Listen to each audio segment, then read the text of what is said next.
Hello everyone, I'm Divina Marisa Morano and today I am going to talk about the ingredients of guidance and counseling services and its components.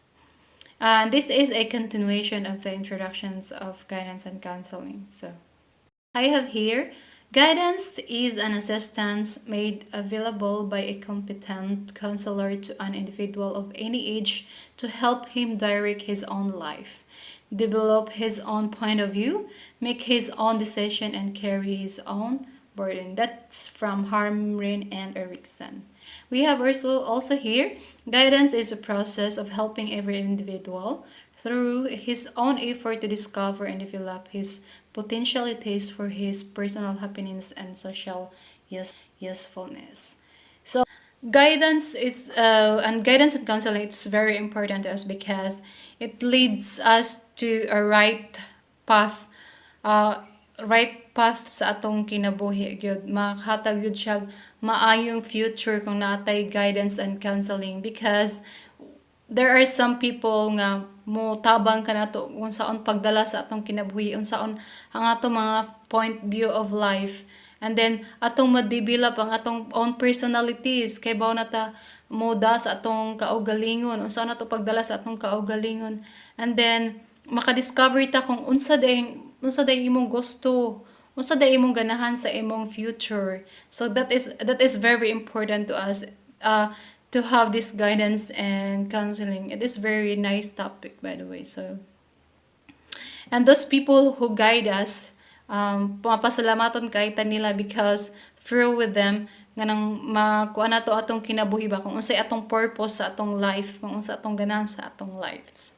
So, and now I am going to talk about the ingredients of a guidance and counseling and its components. So, I have here first the admission service. So, admitting to the right candidates for the right course, selecting those candidates most likely. So, I think this is like kung kinsa tong tao gyud nga imo gyud isilik na pwede or pwede mo guide sa usa ka tawo, pwede mo hatag o mo guide and counsel sa usa ka tawo kinahanglang jud kato yung tao nga sakto good siya nga angayan siya nga mo guide so like teachers dili lang kay bisag si kinsa nga na wala sila knowledge about how to handle or how to guide and counsel the persons. So next I have here the orientation service. So a welcome service as it is concerned with welcoming fresher to the world of nursing. So like for example of this is katong mga new or mga first year sa eskwelahan, mga bago sa eskwelahan like or ning transfer ka sa usa ka eskwelahan nga wala pa kagikan dito So orientation no kasagaran gyud mga teacher mo orient gyud sa mga students kung unsa or unsa ang angayan buhaton ug dili angayan buhaton or unsa ang mga rules sa school nga angayan sundon nimo. So they have to be oriented good before sila mo study sa kanang eskwelahan kay para makibaw sila kung unsa ang angayan nila buhaton. And that is very important para dili sad sila maka-break sa law sa school para ma-orient sila kung unsa ang dapat angayan buhaton. So, third, we have the student information service. Assess the student to obtain a realistic picture of his abilities, interest, personality, characteristic, achievement, levels of aspiration, and state of health or etc. So, the teachers, they are mo assess sila sa mga student kasagaran jud no nang kung unsa mo assess sila kung unsay ability sa usa ka student para ma picture out nila kung unsa din siya na estudyante unsa man ang iyang interest like for example interest niya sa sports unsa man iyang ganahan sa iyang interest sa iyang kanang life, unsa iyang ganahan, iyang personality. So the teachers are there to assess the students para para ma-obtain nila ang realistic pictures of their self. So, and then we have there the information service. So information provided usually related to education, occupational, and personal social. So I think this is like that's the like for again the teachers again. This I think that's the ako ma example ra jud, no. So we oh not we so the teachers sila gid mo provide og information about sa education, about sa occupation, di ba kasagaran ang teachers they will tell stories nga inana para ma-inspire ang usa ka estudyante, para madapod niya sa imong kagalingon na angayan day nana day ko dapat mag-study ko hard to have a good job in the future, to have a kanang to be a professional na koy maayo nga trabaho. So that's a service, no, nga imo i-provide ang any informations. That's one of the guidance and counseling para sa mga estudyante. So we have here the fifth, the counseling service. So this is to understand what he can do or what he should do, handle his difficulties in a rational way, make his own decisions. So that's it, no, para counseling mo para makasabot siya kung unsa ang iyang mabuhat sa iyang kaugalingon, kung unsa niya paghandle ang kanang mga difficulties sa iyang life, labi na kung kanang labi na kung lisod kaayo ba niya, that's for his own decision, no, para sa iyang kaugalingon, para sa pamaayo sa iyang kinabuhi. So that's counseling service. So and then we have the placement service. Help students to be in a proper scholastic track, to realize their career expectations, organize campus selection interviews, provide information regarding current trends. No, the placement service. So imo tabangan ang usa ka estudyante kung kadang para maadto sila sa tarong nga dan, para imo ma-realize sa ilaha kung unsa ang ilang gusto nga kanang trabaho in the future, gusto nila nga ila jud para sa ilang kaugalingon na maka-decide jud sila sa ilang kaugalingon na mao dinhi akong ganahan nga trabaho, mao dinhi ganahan day ko mag-teacher, ganahan day ko mag-cruise, ganahan day ko ganahan ako like maninda or mag-business. So imo kita mga mga teachers sila ang mga mo-guide sa mga students, no, para ipa-realize sila kung unsa ang ilang ganahan, unsa nila pag-select sa ilang own decision para sa ilang career in the future. So ang mga teachers kasi mohatag sila og kanang mga news, mga trends karon about sa mga jobs and jobs or career nga maayo karon or trends sa atong lugar. So we have the seventh, the remedial service. It is mainly oriented towards helping students to improve their study habits, improve their adjustment into the clinical area, reducing stress, etc. So katong mga guidance counselor, katong mga again teachers again, di ba?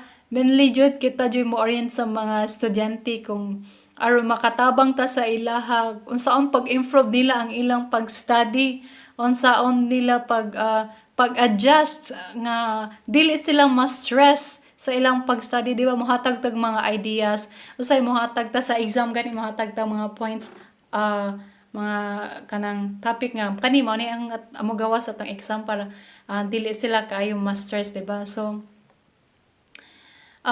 kita jud mo assess jud as mga student, mohatag sa ila para ma-improve jud ang ilang study habits, no, or ato sila i-inspire sa mga mga stories nga inana para sad ma-inspire pud sila nga maningkamot sila sa ilang pag-study, para makahatag pud sila anang idea sa ilang kaugalingon, or makahatag sila sa ilang kaugalingon nga dapat ako ning buhaton, ako ning anong para in the future na ako'y good na trabaho.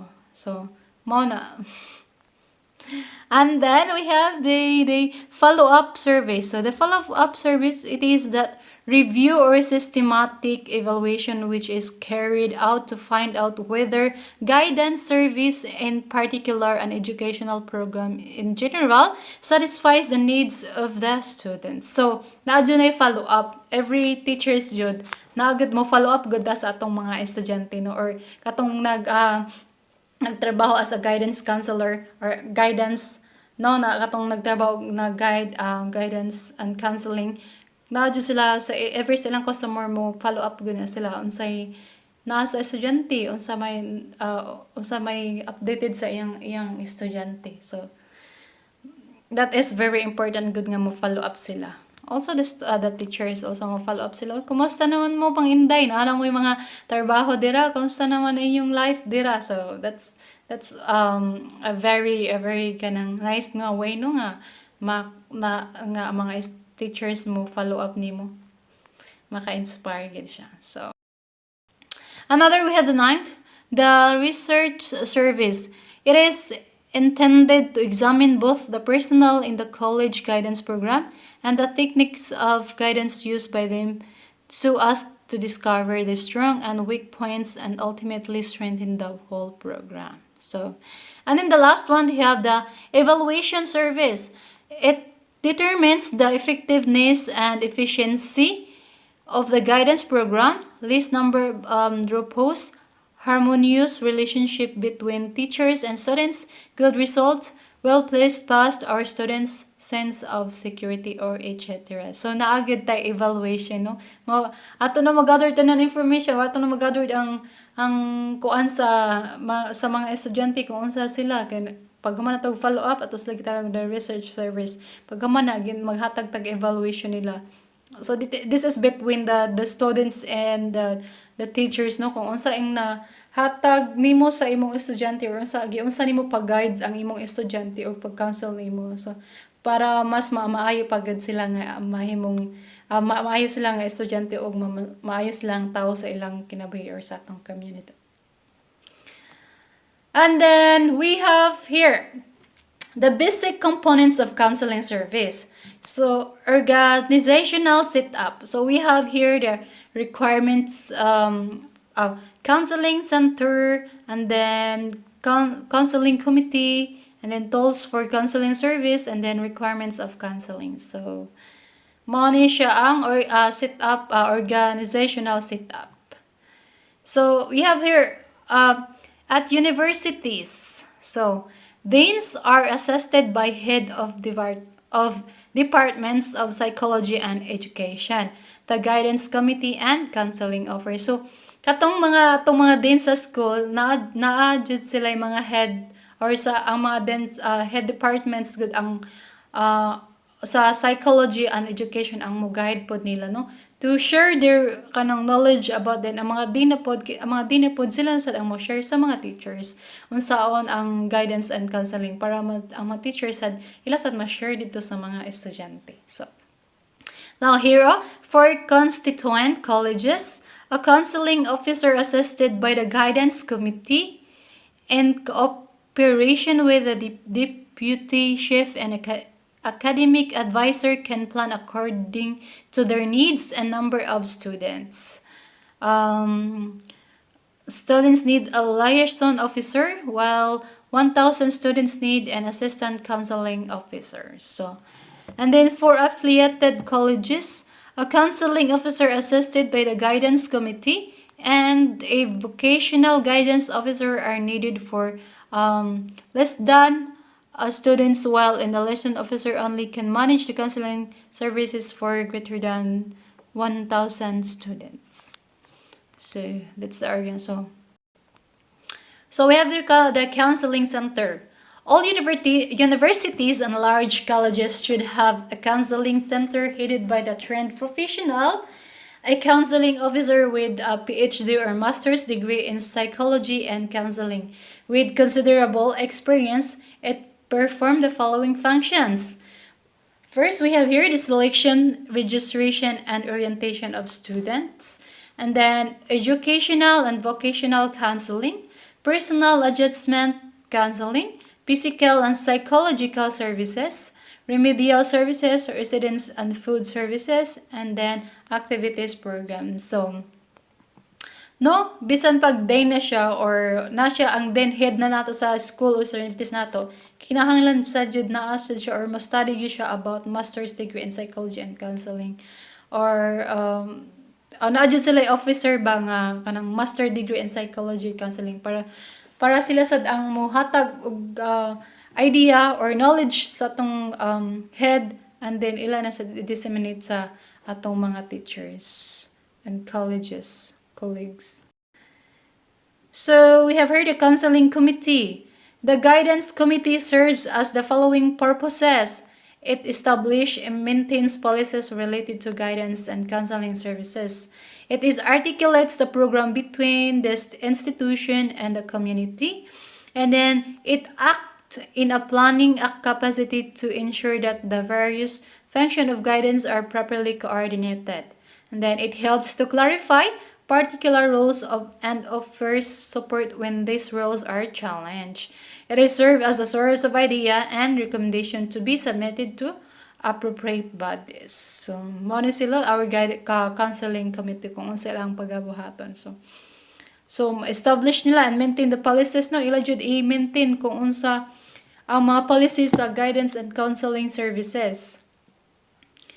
No? That's and then i-articulates nila ang program between institution and the community. And then ila dyan, kinahanglan sila na sila act of planning sa ilang kapasidad kung para ma-sure jud ang unsay functions of guidance and properly coordinated jud siya. So and then it helps to clarify no, i-clarify yun nila in particular rule offers support with these roles are challenged no. And it serves as a source of ideas. So recommendation to be submitted to appropriate bodies. So that's it, the counseling committee. So members of the counseling committee. So natay administrator, principal or then counseling liaison officer, and then we have the deputy chief of counseling section, and then counseling personnel and counselor, and then we have the vocational guidance officer, and then teacher, faculty from different departments or specialties, and then hostel warden, and then we have the librarian, student representatives, and parents. So they are the member of counseling committee, no? Teachers, parents, sila jud ang mo guide and sa atong life, sa atong balay, so ang parents jud ang mga atong guidance and counsel sa atong tahanan, no? And then teachers. So those are the members of the counseling committee. So we have here another topic, tools for counseling services. So we have here the non-testing tools and the psychological test. So non-testing tools. We have here first the interview. It is an interaction between the counselor and the counselee with a definite objective in mind. So, no, if there naka-i-counsel nga usa ka tawo, naka-i-guide or cancel nga usa ka tawo, kinahanglan wala kay judgment, dili ka doubtful ana sa usa ka tawo, kinahanglan open imong mind, clear in imong mind on how to interact on that person.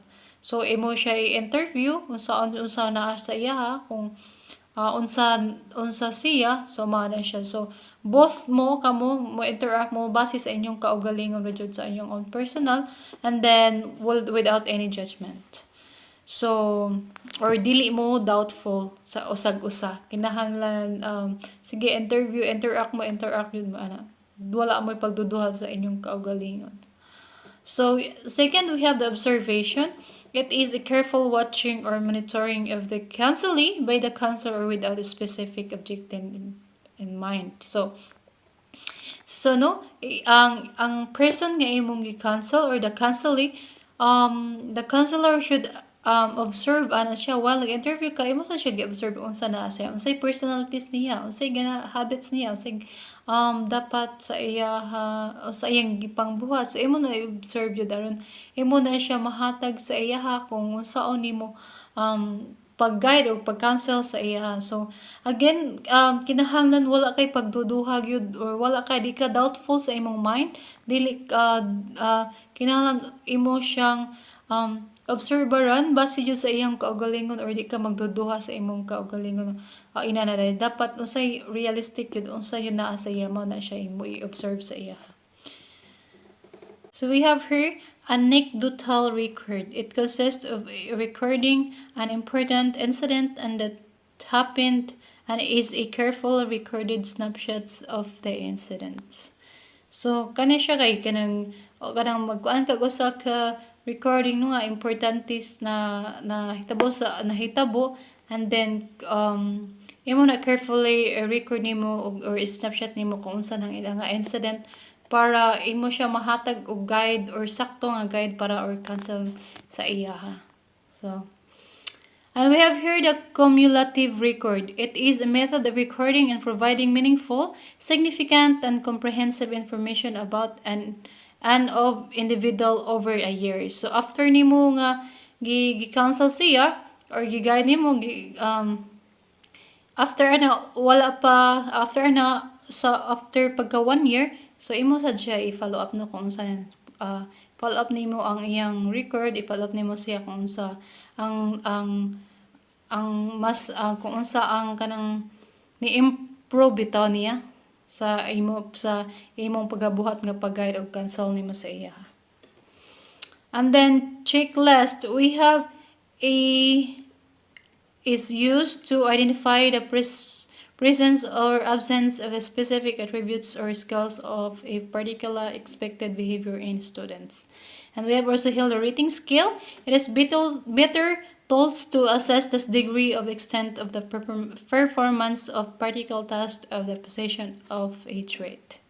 And we have also the sociometry. It is used to measure sociability or the social distance between students or members of a graph. And the last one, we have the autobiography and diary. It may also provide useful information about students. So kaning autobiography ito kay gipabuhat yun ni sa mga teacher kasi gan autobiography ila ni hahatag or diary aron this is also to provide kanang information bitaw kung unsa na ang siya nga estudyante kay kasagaran sa autobiography or sa mga diaries ang mga students like introvert nga students dili jud sila ganahan makig-talk sa other person, ganahan ra sila usa then mostly of them kay mo kuang gid sila nara sila ganahan sila mag-write sa ilang diary nga inani like daghan kayong nahitabo na pud ana nga naay makabasa sa ilang diary no nga which is nasakitan dai sila unsa ilang problema diha nila kanang ibutang bitaw instead nga ila isulti sa ilang mga friends or sa ilang parents naiuba na nga sa diary or sa autobiography nila ibutang ilang ang kasakit sa ilang kinabuhi. So usa na siya sa information aron mahatagan nimo nga sakto og guide and counsel ang usa ka estudyante or usa ka bata para kanang mas ma-improve pa ang iyang para mahatagan pa nimo siya og kanang or saktong ang iyang buhaton ba. So na siya. So no kasagaran ato nang makit-an diha sa diary sa katong mga bata nga mahilumon kaayo tanan. So actually if kung dili gina sila nato dili din sila madali di ba mostly of them kay nanay mag-suicide then makita na ilang mga diary kung sa ilang mga kasakit. So mas lindot jud kung naay guidance and counseling sa ilaha and then para mahatagan sila ang sakto nga guide. Nag-run out na. So, we have here tools for counseling services. So, we have the psychological tests. So, kani siya kay personality tests. Example, the research and Minnesota. Then, aptitude test. Specialized aptitude test and general aptitude test. And then we have achievement test, cooperative test, college board service, English reading test. And then we have here the interest inventory test. Example, blank encoder, preference inventory. So Then we have our study habit inventory test. Example, the Brown-Holtman survey and the study habit. So that is the psychological test, no? Psychology sa ilang huna-huna or how we musa yung pag-psycho ang usa ka tawo ba. So mao ni siya ang mga tools nga imong gamiton. So specific requirements for organizational of counseling services. Preference of physical facilities. Example, rooms, furnitures, and other equipment needed for the guidance and counseling department. So, mo ni ang kinahanglan nato ba sa especially physical facilities no, kinahanglan natay rooms, natay furniture, natay mga gamit, kinahanglan sa atong guidance and counseling departments. So, another we have provide of private officers as well as general counseling rooms. So, mo provide jud tag usa ka private officers no sa as well as general counseling rooms no, provide og private officers, and then kato nga room kay para ra yun to sa iyaha yun, especially if na siya i-guide and counsel. So trained counselor and guidance personnel, and then planned program to meet objectives, and then consultation services, evaluation instruments the like psychological tests and test inventories and etc. So that's all about my topic. Thank you for watching. I hope you learned a little bit about my topic, and you can also share what you learned from my topic. So thank you so much. Thank you for watching.